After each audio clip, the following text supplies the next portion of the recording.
और कभी सोचा है कि एक ट्रेडिंग कंपनी जो यहाँ सिर्फ मसाले और कपड़ा खरीदने आई थी, वो कैसे धीरे धीरे एक पूरे उपमहाद्वीप की मालिक बन बैठी? और फिर जब 1857 में गदर मचा तो कैसे रातों रात सत्ता कंपनी के हाथ से निकलकर सीधे लंदन में बैठी महारानी के पास चली गई। ये सिर्फ एक तख्ता पलट नहीं था, ये उस कहानी की शुरुआत थी जिसने हमारे आज को गढ़ा है। बिल्कुल। और ये कहानी ना विरोधाभासों से भरी है। एक तरफ रेलवे लाइनें बिछ रही थीं, तो दूसरी तरफ देश का पैसा बाहर जा रहा था। अच्छा। एक तरफ समाज सुधार के कानून बन रहे थे, तो दूसरी तरफ बांटो और राज करो की नींव भी रखी जा रही थी।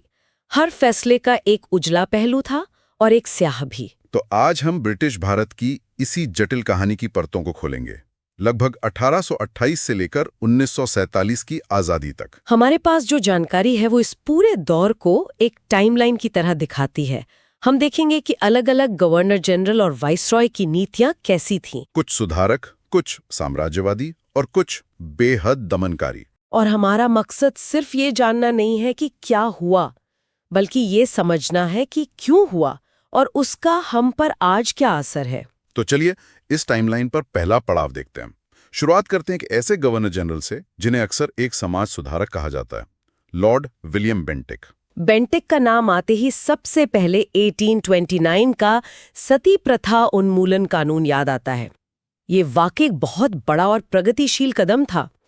इसके बाद उन्होंने ठगी प्रथा को भी खत्म किया, जो उस दौर में एक बहुत बड़ा आतंक थी। लेकिन सती प्रथा जैसी गहरी जड़ें जमा चुकी कुरीति को खत्म करना ये इतना आसान तो नहीं रहा होगा। बिल्कुल नहीं, जबरदस्त विरोध हुआ था। कई रूढ़िवादी समूहों ने इसे धर्म में हस्तक्षेप माना। तो फिर अंग्रेजों की डर नहीं था कि वो भारतीय मामलों में ज्यादा दखल दे रहे हैं? डर तो था, लेकिन बेंटिक को राजा राम मोहन रॉय जैसे भारतीय समाज सुधारकों का पूरा समर्थन हासिल था। और अंग्रेजों की रणनीति भी दिलचस्प थी। वो क्या थी? देखिए, एक तरफ तो वो ये दिखाना चाहते थे कि वे भारत को सभ्य बना रहे हैं, लेकिन इसके पीछे एक और मकसद भी था। और वो था भारत में एक ऐसा पढ़ा लिखा वर्ग तैयार करना जो अंग्रेजों का वफादार हो। अच्छा। इसी सोच का नतीजा था 1845 का मैकाले का मशहूर मिनट ऑन एजुकेशन।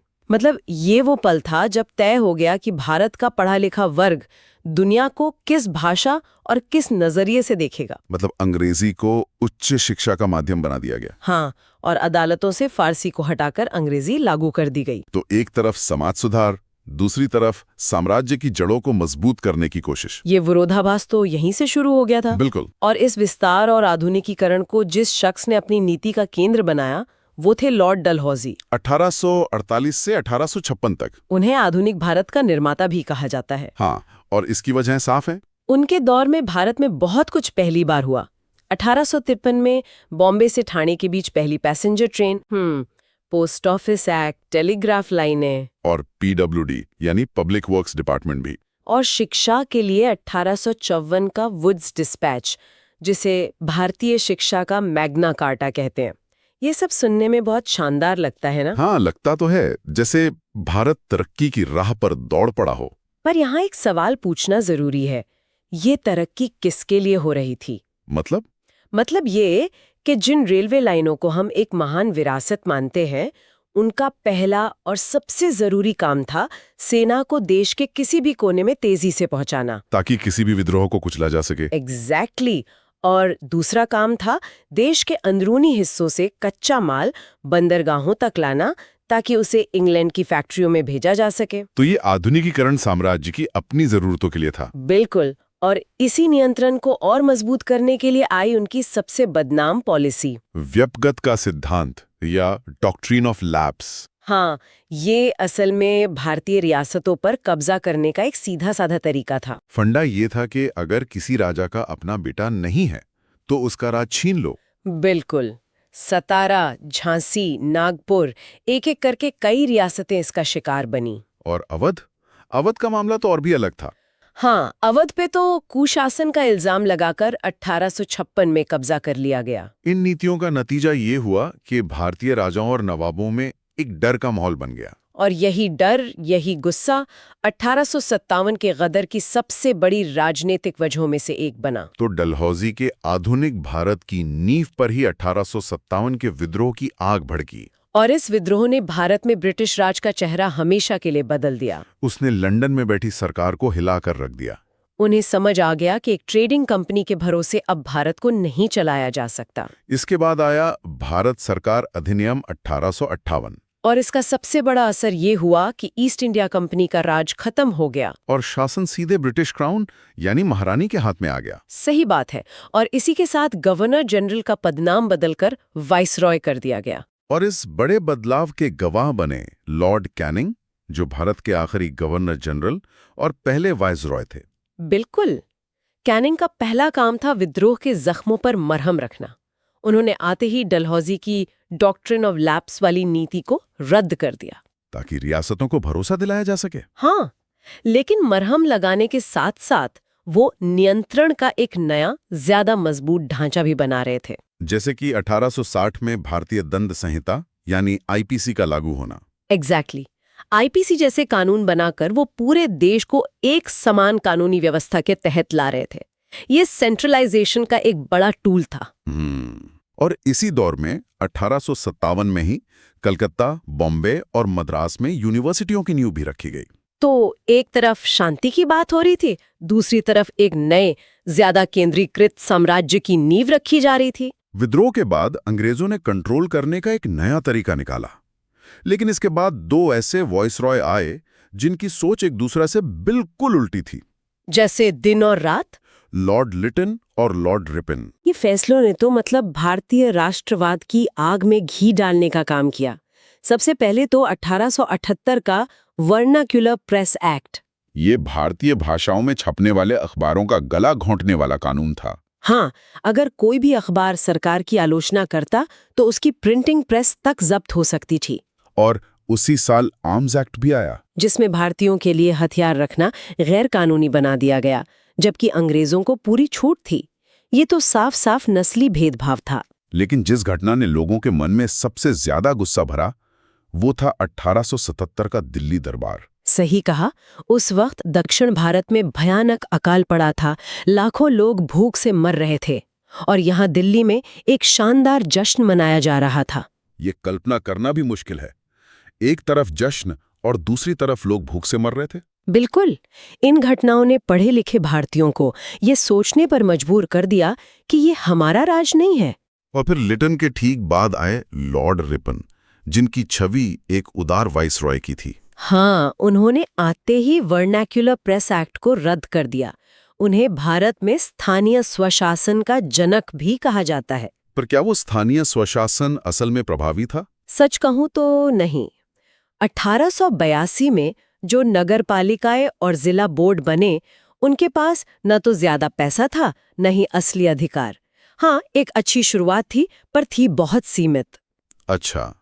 लेकिन रिपन के दौर की सबसे अहम घटना थी 1883 का इल्बर्ट बिल विवाद। ये क्या था? ये एक छोटा सा बिल था जिसमें कहा गया था कि अब भारतीय जज भी अंग्रेजों के मुकदमे सुन सकते हैं। इससे पहले ये हक सिर्फ गोरे जजों को था। तो एक मामूली सा कानून। हाँ, बराबरी की दिशा में एक छोटा सा कदम था। मतलब एक छोटा सा कानून जो सिर्फ ये कहता था कि भारतीय जज भी अंग्रेजों का मुकदमा सुन सकते हैं, उस पर इतना बड़ा बवाल हो गया। बहुत बड़ा बवाल। भारत में रहने वाले सारे अंग्रेज इसके खिलाफ सड़कों पर उतर आए। उन्होंने इसे अपनी नस्लीय श्रेष्ठता पर हमला माना और सरकार को झुकना पड़ा। हाँ, बिल वापस लेना पड़ा। पर इस घटना ने भारतीयों की आंखें खोल दी। उन्हें समझ आ गया कि बराबरी मांगने से नहीं मिलेगी, उसके लिए संगठित होकर लड़ना होगा। और कहते हैं इसी घटना के 2 साल बाद भारतीय राष्ट्रीय कांग्रेस की स्थापना हुई। बिल्कुल। अब यहाँ से कहानी और भी पेचीदा हो जाती है। अब हम बात करेंगे लॉर्ड कर्जन की। 1899 से 1905। एक बेहद काबिल प्रशासक, लेकिन एक नंबर का साम्राज्यवादी। कर्जन का एक ही मकसद था, भारत में ब्रिटिश राज को इतना मजबूत बना देना कि उसे कोई हिला न सके। लेकिन उनके एक फैसले ने ब्रिटिश राज की चूलें हिला दी। 1905 का बंगाल का विभाजन। हाँ, उन्होंने वजह तो ये बताई कि बंगाल बहुत बड़ा प्रांत है और उस पर शासन करना मुश्किल हो रहा है। पर यह सिर्फ एक बहाना था। बिल्कुल। असली मकसद था बंगाल में उठ रहे राष्ट्रवाद की सेंटर को तोड़ना। उन्होंने बंगाल को हिंदू बहुल पश्चिम बंगाल और मुस्लिम बहुल पूर्वी बंगाल में बांट दिया। ये बांटो और राज करो की नीति का सबसे खुला प्रदर्शन था। हाँ, लेकिन उनका दांव उल्टा पड़ गया। कैसे? इस विभाजन ने बंगालियों को तोड़ने के बजाय उन्हें पहले से ज्यादा एकजुट कर दिया। पूरे देश में इसके खिलाफ स्वदेशी आंदोलन शुरू हो गया। बंगाल विभाजन के बाद भारतीय राजनीति की रफ्तार बहुत तेज हो गई। हाँ, रियायतें और दमन दोनों साथ साथ चलने लगे। जैसे 1909 में मॉडले मिंटो सुधार आए, जिसमें भारतीयों को लेजिस्लेटिव काउंसिल में ज्यादा नुमाइंदगी दी तो गई, लेकिन साथ ही एक ऐसा काम किया गया जिसका असर बहुत जहरीला साबित हुआ। मुसलमानों के लिए अलग निर्वाचक मंडल की शुरुआत। बिल्कुल।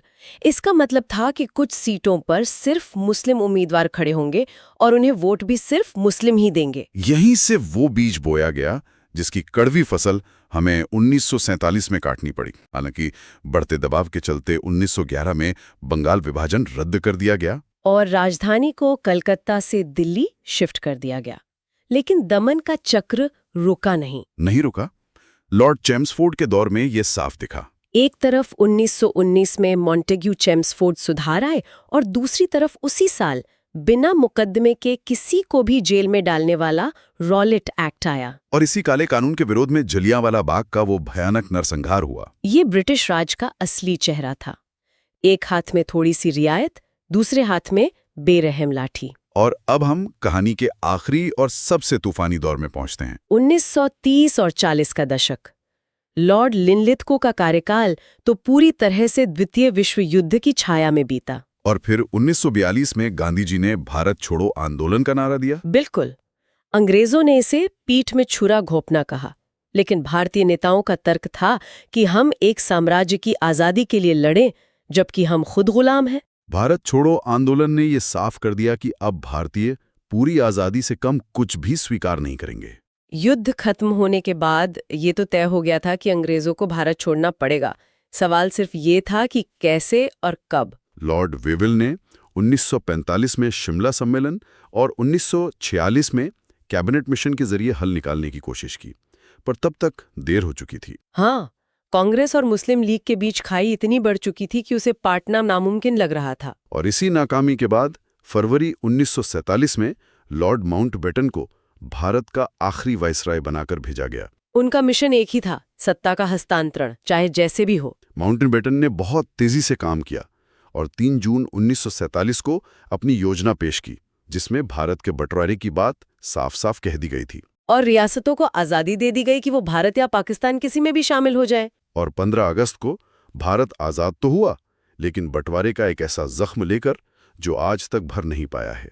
तो इस लंबी कहानी का सार क्या है? इस शासन की विरासत क्या है? ये विरासत बहुत उलझी हुई है।